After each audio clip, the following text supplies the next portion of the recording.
नाजरीन, रुपया पैसा में आपको खुश आमदीद कहते हैं। और वो बात यह है कि आजकल जो चर्चा है हर जगह पर, वो एक प्रोग्राम शुरू हुआ है अर्तुगरुल, और पूरा पाकिस्तान वो देख रहा है। मैं वैसे ही कभी कभार प्रोग्राम के अंदर कुछ ऐसी चीज़ों का भी जिक्र कर देता हूँ, आपका मन भी लगा रहे और प्रोग्राम के मौजू के साथ भी वो फिट हो जाए। तो बात यह है कि अर्तुगरुल की जो खूबियाँ थी, मैं अपनी कौम में भी किसी में देखना चाहता हूँ। वो एक ये थी कि पंगा कभी छोटा नहीं लेना, हमेशा पंगा लेना है तो बड़ा पंगा लेना है। तो आपने देखा कि अर्तुगरुल जो कि एक चरवाहा, बेसिकली क्या है कि एक अजीब से माहौल में पलने वाला खाना बदोश, सबसे पहले सल्जूक शहजादी से शादी करता है, फिर उसके बाद किसी ना किसी तरीके से अपनी एक रियासत भी कायम कर लेता है, और उसका बेटा 700 साल चलने वाली सल्तनत उस्मानिया का बानी बन जाता है। तो ये है कहानी। ये जो टोटल हमें पाक स्टडीज की किताब में पढ़ाई है, ये है टोटल बकवास। जो हकीकी कहानी है उसके लिए मैं वजीर आजम इमरान खान साहब को सलाम पेश करता हूं कि अब हमारी कौम को पता लगेगा कि मुसलमान पस्ती का शिकार 1452 में नहीं हुए, बल्कि अभी 20वीं सदी के अंदर उस सल्तनत उस्मानिया के खत्म होने के बाद ये हुआ। और इनका जो बहुत फोकस था वो तिजारत के ऊपर था। इनसे पहले सल्जूक का भी बहुत ज्यादा तिजारत पर फोकस था, ममलूक का भी बहुत ज्यादा तिजारत पर फोकस था। हमारे मुगलों का जो बाप तस्वुर किया जाता है तैमूर लंग, टैमलेन, उसका भी फोकस जो था वो तिजारत पर था। और आपको एक मैं सच्ची बात बताऊं, ये जो हम उर्दू जुबान बोलते हैं ना, ये पता है किसकी जुबान है? चंगेज खान की औलाद की, तभी से लश्करी जुबान कहते हैं। अब ज्यादा बोल दूंगा तो तूफान मच जाएगा, मैंने बता दिया टीवी के ऊपर। और सबसे ज्यादा इस्तेमाल होने वाला लफ्ज यानी घर, आपको पता है किस जुबान का है? मंगोल जुबान का। नहीं पता था ना? उसका फोकस भी सबसे ज्यादा तिजारत पे था। उसके बेटे बल्कि पोते कुबलई खान ने तिजारत का बेहतरीन निजाम कायम किया, और जिसे आप सिल्क रूट कहते हैं, इसको बाकायदा तौर पर चलाना, निजाम आगे लेकर चलना, तिजारत पर फोकस रखना कुबलई खान के सिस्टम में शामिल था। कुबलई खान का मिनिस्टर फाइनेंस भी जो था वो मुसलमान था। नहीं पता था ना? अभी और सारी बातें बताऊंगा आहिस्ता आहिस्ता। मैं दूसरे एंकरों की तरह वो बच्चों की 12 रुपए वाली किताबों से लकड़ारे वाली कहानियां नहीं सुनाऊंगा, मैं सही वाली कहानियां सुनाऊंगा, सही वाली बातें बताऊंगा। तो तिजारत पर जो लोग फोकस करते रहे, उनकी रियासतें जो हैं वसी भी होती गईं।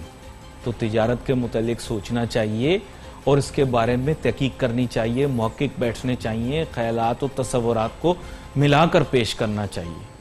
जनाब जुबैर तुफैल साहब मेरे साथ मौजूद हैं, बारहा प्रोग्राम तशरीफ लाते हैं, साबिक सदर FPCCI रहे हैं। सर, वेलकम करता हूं आपको शो में। शुक्रिया जनाब। अब बात यह है कि सर, कुबलई खान का जिक्र आया तो वबा का जिक्र भी कर दूं। कुबलई खान के दौर में वबा फैली थी, तिजारत और ताजरों के रास्ते वो घूमती फिरती यूरोप तक आ गई, और उस वबा ने बहुत नुकसान पहुंचाया।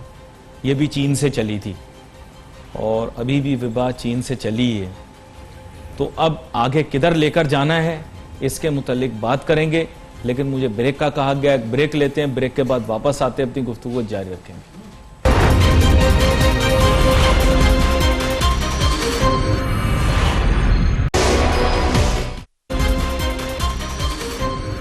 आफ्टर द ब्रेक नाजरीन, मेरे ख्याल जो कुछ कहना था मैंने आप लोगों को बता दिया। मैं बराह रास्त मेहमान की जानिब आता हूँ, जनाब जुबैर तुफैल साहब की जानिब। जुबैर तुफैल साहब, माजी का तो मैंने पूरा नक्शा आपके सामने खींच दिया।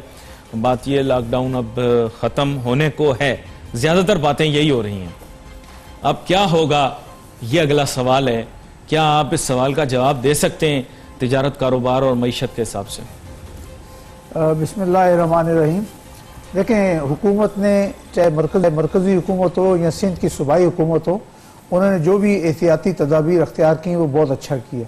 लॉकडाउन किया, लोगों को तकलीफ हुई, तमाम चीज़ें हुई, लेकिन ये अच्छा हुआ कि ये बीमारी फैली नहीं। अभी भी पाकिस्तान में रीज़नेबल लिमिट्स के अंदर है कि 15,000 लोग जो हैं वो आइडेंटिफाइड हैं, जिनको जो पॉजिटिव हैं इसमें कोरोना के लिए। और तकरीबन 350 अमवात हुई। लेकिन जब आप देखें कि यूरोप में क्या हुआ, अमेरिका में क्या हुआ, तो इस लिहाज से हम अपने आप को बेहतर पोजीशन में समझते हैं। दूसरा ये कि अभी सिंध के अंदर काफ़ी दिनों से लॉकडाउन चल रहा है, उसमें यकीनन लोगों को तकलीफ भी हो रही है, ख़ासतौर पे जो डेली वेजर्स हैं, वर्कर्स हैं, उनकी तकलीफ है, दुकानदारों की दुकानें बंद हैं। लेकिन अब ऐसा लगता है कि ये आखिरी 2 हफ्ते हैं और ये इंशाल्लाह 10-12 मई तक जो है ये चीज़ किसी जगह कंट्रोल में आ जाएगी। और बल्कि मैं तो समझता हूँ अगले हफ्ते से ही जो है दुकानें पार्शली खुलनी शुरू हो जाएंगी विद SOPs। और दुकानदारों को चाहिए कि वो SOP ज़रूर बरकरार रखें कि एक टाइम के ऊपर 1 या 2 आदमी दुकान के अंदर आएँ, बाकी लोग जो हैं वो रीजनेबल डिस्टेंस के साथ लाइनों में खड़े हों। जो गवर्नमेंट कहती है, गवर्नमेंट आज या कल सिंध गवर्नमेंट अनाउंस करने जा रही है, हम सबको चाहिए कि उसको फॉलो करें, क्योंकि सिंध गवर्नमेंट जो भी कर रही है वो हमारी भलाई के लिए कर रही है। अगर हमने ये आइंदा के 10-12 दिन गुजार लिए तो इंशाल्लाह फिर आप देखेंगे कि बाद के दिनों में सूरत हाल बेहतर हो जाएगी, दुकानें भी खुलेगी, कारोबार भी खुलेगा। ये भी दुरुस्त है कि बाज़ लोगों को बहुत ज़्यादा तकलीफ हुई, जो ख़ास तौर पे मज़दूर हैं, डेली वर्क वेजर्स हैं, इनके लिए बहुत सख्त मसाइल थे और उन्होंने ये वक्त किसी न किसी तरह गुजारा। और इंशाल्लाह आइंदा जब भी 10 दिनों बाद हालात बहुत बेहतर हो जाते हैं तो तमाम सूरत हाल जो है बेहतरी की तरफ चली जाएगी। अच्छा, यहाँ पर मैं एक और चीज़ भी ज़ुबैर तुफैल साहब आपके लिए पेश करता हूँ। वो बात ये कि दुनिया भर में तहकीक भी हो रही है, जबकि आपका भी शोबा नहीं, मेरा भी शोबा तिब नहीं है, लेकिन कुछ इस तरह की बातें भी हो रही हैं जिसके कारोबार के ऊपर मस्बत असरात हो रहे हैं कि बैनुल अक़वामी सतह पर या तो इसका इलाज या कोई, जिसे आप कह सकते हैं अपने आप को हिफाजत में रखने के लिए हिफाजती तदाबीर मौसर किस्म की कोई डिवाइस की जा रही हैं। आपने उसके मुतालिक भी सुना है कि आपके ख्याल से वो चीज़ें ऐसी हैं जो कि कारोबार को और तिजारत को किसी न किसी तरह से मुतासिर करेंगी मस्बत तरीके से? देखिए, कोरोना वायरस जो आया है और इसके बाद की जो दुनिया है वो तकरीबन काफ़ी तब्दील हुई होगी और ये हम दोबारा उसी तरह से नहीं जाएंगे जो आज से 3 महीने या 4 महीने पहले था, या दिसंबर 2019 से पहले वाली सूरत हाल में दुनिया दोबारा नहीं होगी। इस कोरोना के बाद एक नया वे ऑफ लाइफ आएगा जिसमें लोगों को एहतियात बरतनी होगी और उसमें तमाम जगह तमाम ममालिक जो हैं तहकीक कर रहे हैं। उसमें ख़ास तौर पे चीन सबसे आगे है, चीन है और दूसरे ममालिक हैं। तो आइंदा ज़िंदगी हमें उसके मुताबिक गुजारनी होगी। अब रहा मसला कि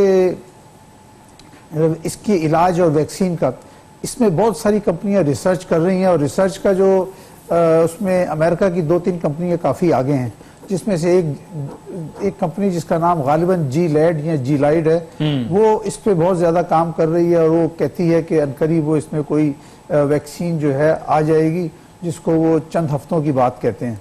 तो हमें देखना चाहिए कि ये जो भी कंपनीज हैं 2-3 जो ज़्यादा रिसर्च कर रही हैं उनसे कुछ ना कुछ नतीजा निकलेगा और यकीनन। लेकिन आप ये चीज़ देखें कि अमेरिका जैसा तरक्की याफ्ता मुल्क जो है उसमें तकरीबन 62,000 अमवात हो चुकी हैं। पूरे वियतनाम, अमेरिका ने वियतनाम में जो जंग लड़ी थी 12 साल 13 साल, उसमें उसके 58,000 लोग मरे थे, 58,000 फौजी मरे थे। और ये 2 महीनों के या 2.5 महीने के अंदर अमेरिका में 62,000 लोग मर चुके हैं। कल की भी जो फिगर है वो 2,582 थी। तो ये सूरत हाल है और अमेरिका भी इसको काबू नहीं कर सका और यकीनन वो कोशिश तो कर रहे हैं, उनके पास वसाइल भी हैं, हुकूमत फंड्स भी दे रही है। ट्रंप साहब की हुकूमत ने 2.3 ट्रिलियन का भी एक फंड दिया है कि जो कंपनियां इसके कोरोना वायरस की वजह से नुकसान में चली गई, पेट्रोलियम कंपनियां हैं जो डूब रही हैं, क्योंकि पेट्रोल की कीमत, पेट्रोलियम प्रोडक्ट की कीमत जो है वो तकरीबन $65 से कम होके और $20 के ऊपर आ गई है और उनको बेइंतहा नुकसान हुए हैं। उनमें से बाज़ कंपनियां सर्वाइव नहीं कर सकती। अमेरिका की 62 पेट्रोलियम कंपनी में से 30 पेट्रोलियम कंपनीज जो हैं उन्होंने बैंकरप्सी फाइल कर दी है और लेकिन उनको अमेरिकन गवर्नमेंट ने कहा है कि हम आपको कुछ ना कुछ सपोर्ट करेंगे ताकि आपका कारोबार दोबारा चलना शुरू हो जाए। पेट्रोल पे आ ही गई तो आपसे फिर पूछ लूं कि हुकूमत पाकिस्तान भी कुछ इसके ऊपर गौर खौस कर रही है कि पेट्रोल की कीमत कम कर दी जाए। तो सुना को बहुत बड़ी खुशखबरी हम लोगों को मिलने वाली है, गैर मुतवक्के तो नहीं है, वैसे तो ये मुतवक्के है। आप इसे कैसे देखते हैं? देखें, पेट्रोल की कीमत जो है ये इसमें कमी बिल्कुल होनी चाहिए थी और हुकूमत ने इसको थोड़ा सा डिले किया, कोई बात नहीं। वैसे तो हुकूमत को जो मौजूदा कीमतें हैं पेट्रोल की उसमें कहीं ज़्यादा फ़ायदा है, लेकिन जो भी खबरें मीडिया के ज़रिए आ रही हैं वो ये बताती हैं कि हुकूमत गालिबन 20 रुपये लीटर जो है पेट्रोल पे कम करने जा रही है और डीजल पे गालिबन 28 रुपये लीटर और मिट्टी के तेल के ऊपर गालिबन 44 रुपीज़ लीटर कम करने जा रही है। तो ये एक बहुत बड़ी कमी है, कीमतों में कमी है जिसका कि सब लोगों को फ़ायदा पहुँचेगा। इसमें एक जो मोटरसाइकिल सवार है उसको भी रोज़ के अच्छे पैसे बचत होगी, 2 लीटर इस्तेमाल करता है तो 40 रुपये कम होंगे। इसी तरह ट्रांसपोर्ट जो है डीजल की कीमत कम होने की वजह से आपकी ओवरऑल ट्रांसपोर्ट की कीमत में कमी आएगी। तो ये हुकूमत जो है, हुकूमत का मैं कहना चाहूँगा कि हुकूमत का बहुत अच्छा इकदाम होगा। इसके अलावा ये भी कहना चाहूँगा कि हुकूमत ने आखिरी जो 15 दिन हैं इसके अंदर जो जो इकदाम किए और वो आवाम के लिए जो है वो आवाम की बेहतरी के लिए किए, उसमें तकरीबन हुकूमत ने 12 से 1300 अरब रुपए रखे, जिसमें एहसास प्रोग्राम के तकरीबन 150 अरब हैं और बिजनेसमैन एक्सपोर्टर्स के तकरीबन 100 अरब के रिफंड्स हैं। यूटिलिटी स्टोर को 50 अरब देने जा रहे हैं। उसके अलावा कंस्ट्रक्शन सेक्टर को 100 अरब दे रहे हैं। उसके अलावा पेट्रोलियम की जो कीमत कम होगी इसमें तकरीबन 75 अरब रुपए की जो है हुकूमत को कीमत देनी पड़ेगी। इसी तरह लेबर के लिए 100 अरब रुपए रखे हैं, एग्रीकल्चर के लिए 100 अरब रुपए रखे हैं। ये पीपीई जो इनकी प्रोटेक्शन के लिए पर्सनल प्रोटेक्शन इक्विपमेंट है डॉक्टर्स और पैरामेडिक्स के, इसके लिए 50 अरब है। इमरजेंसी के लिए 100 अरब हुकूमत ने अपने वसाइल से ज्यादा रखे हैं। मैं इसके लिए हुकूमत को जो है अप्रिशिएट करता हूं और मुबारकबाद देता हूं। अप्रिशिएट करते हैं। आप एक छोटी सी ब्रेक लेनी है, ब्रेक के बाद वापस आते हैं फिर इसी अहम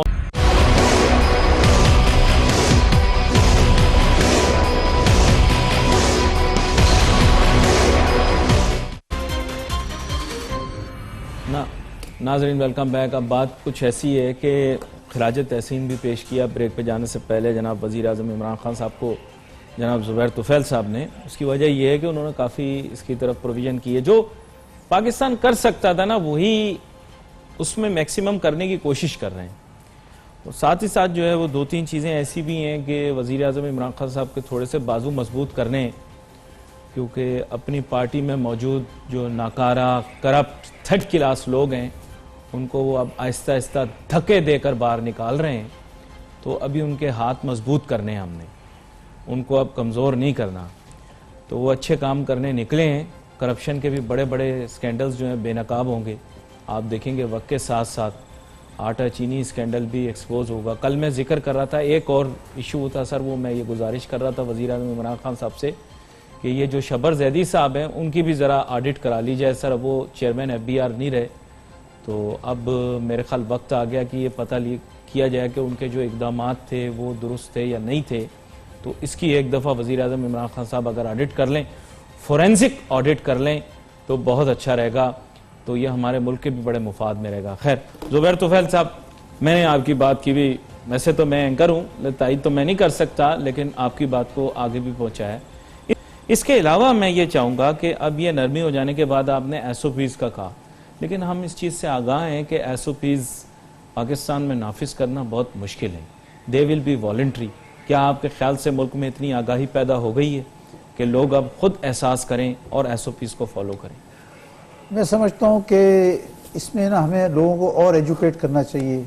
शाम को जो TV चलता है उस पर बार बार जो है इसको दिखाया जाए कि भाई ये SOPs हैं, इसके मुताबिक आप जाएं। दुकानें खुलने जा रही हैं, दुकानें खुलेंगी तो आप एक सर्टन डिस्टेंस से एक दूसरे से खड़े हों।